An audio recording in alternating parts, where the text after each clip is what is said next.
Okay, going on the road down in New Orleans, like we've talked about all week, got to play sound football on all three sides of the ball. Got to play complementary football to go try and find a way to get a win versus a good football team. So with that, I'll take any questions. With Mike's knee. Yeah, had an injury yesterday in a drill, so we'll just monitor that. But obviously, tough to see him go down. Is there a concern that it could be something longer term than just this game, or is it? Yes, he's likely out for a period of time, but I don't have all the details just yet. It is.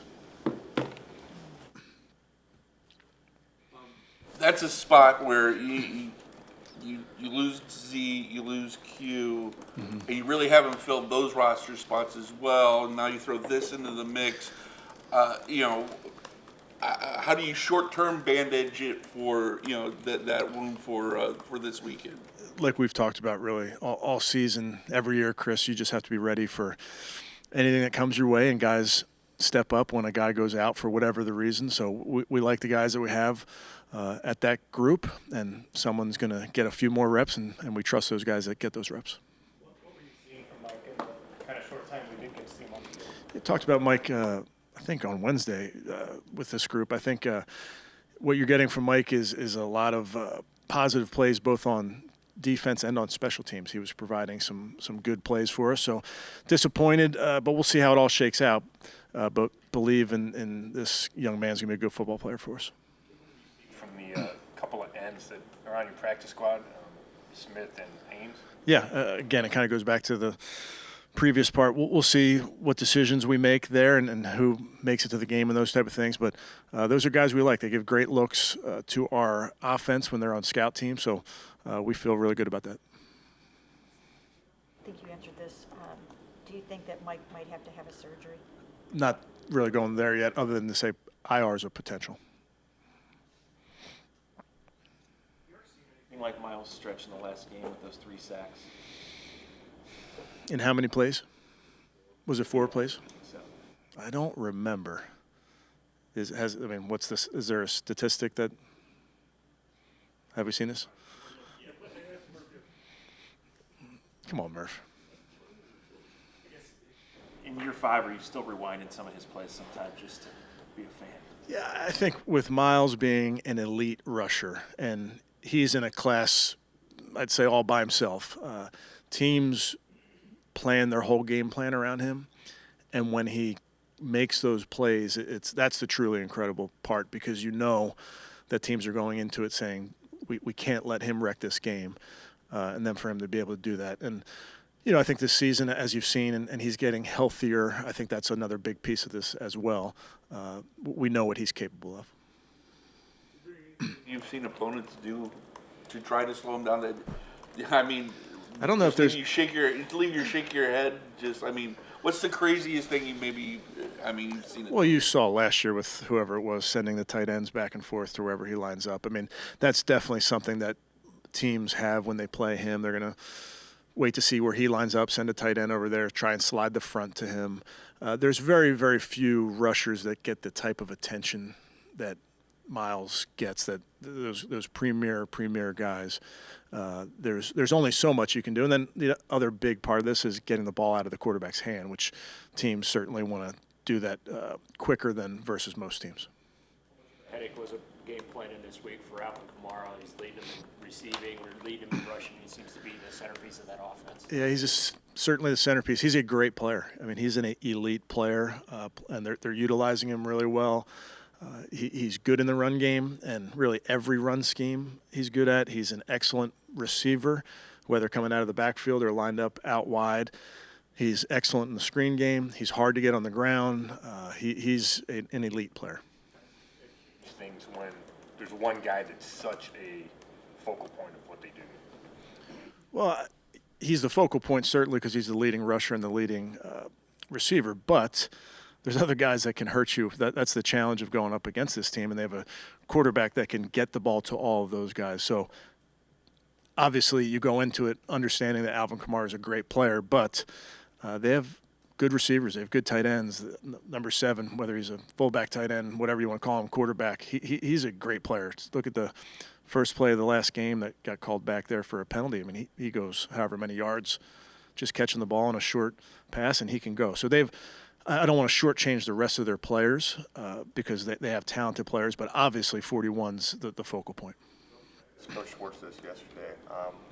With Taysom Hill, have you ever seen anyone transform a quarterback the way that the Saints had with Taysom? The only guy I can think of would be Joe Webb. Anybody remember Joe Webb, UAB Blazer? We drafted Joe when I was at the Vikings. He was a quarterback there, down there. He's coaching high school ball now, but he was a quarterback there, and then we moved him to wide receiver.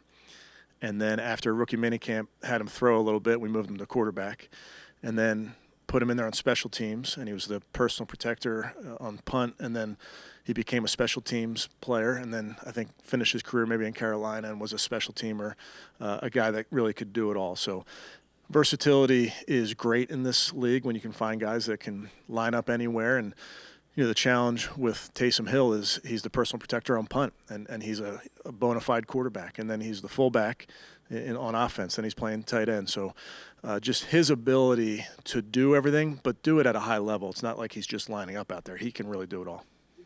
Like go full-time receiver and then have to go back to quarterback for a game? I don't remember he was bouncing back and forth. I do remember when he was playing more special teams and Joe realized he had to get a new helmet because his quarterback helmet was getting knocked around too much. There was too many. Didn't provide enough padding.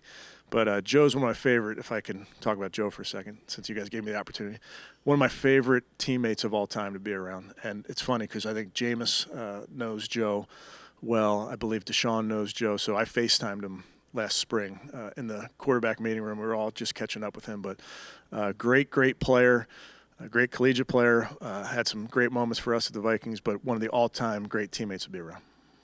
Going on the road is always a challenge in this league, but how extra difficult is it going into that place specifically? Yeah, it's hard. I've been in there a few times. It's very, very loud. They do a great job with their home field advantage. It's quite the scene. It's an environment, but it's just that building keeps the sound in. So you have to be really good when you're on offense in terms of communication, both verbal and nonverbal communication in the huddle, at the line of scrimmage, on the sideline. You have to really be about your business. Said a lot, but how have you seen him really navigate the highs and the lows that come with a receiver, and especially being a young receiver in this league? I think he's done a nice job. I think he's, again, a young player that continues to get better in our scheme, a guy that is with more opportunities. You're seeing him make plays and that type of thing. But the big thing with young players is to have the mentality that they're going to continue to get better, and I think Sed has that for sure. So that's something that I know Coach O'Shea, Coach Brownson, working with him every single day, he has the mentality that he wants to improve. I don't think we're close to where he ultimately will get.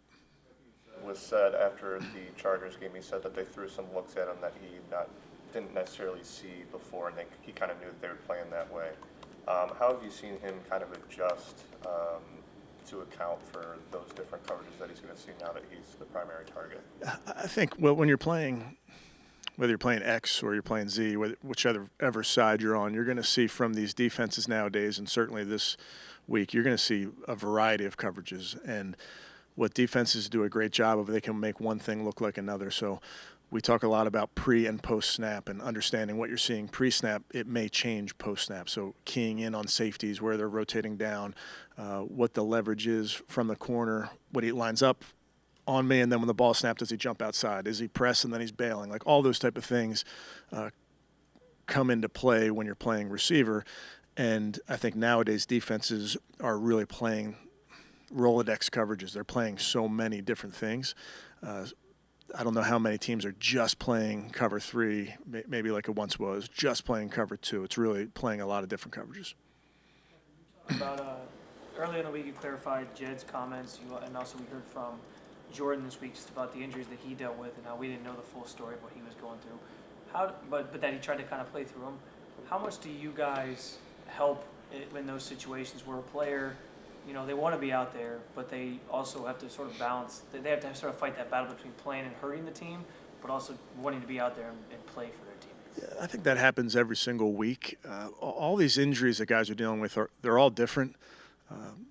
whether, I mean, literally different from a knee to a shoulder or whatever it might be, but where they are in their rehab, it all varies so much. So I think you just have to treat each player based on where they are with any given injury. Having said that, I mean, you have a lot of guys that don't feel good when they play. They play and you don't feel great. There's other times that you just can't go out there because you're not going to perform to the ability that you can perform, and that's going to hurt the football team. So those are hard conversations where you have to, sometimes protect a player from himself, as you say, so that you make sure you don't put somebody out there that's going to hurt themselves or hurt the team. Inside or outside today? We were inside. Yeah, we were inside yesterday. Just got some tough-minded people, Scott. Obviously not you. Briefly. Okay, thanks, guys.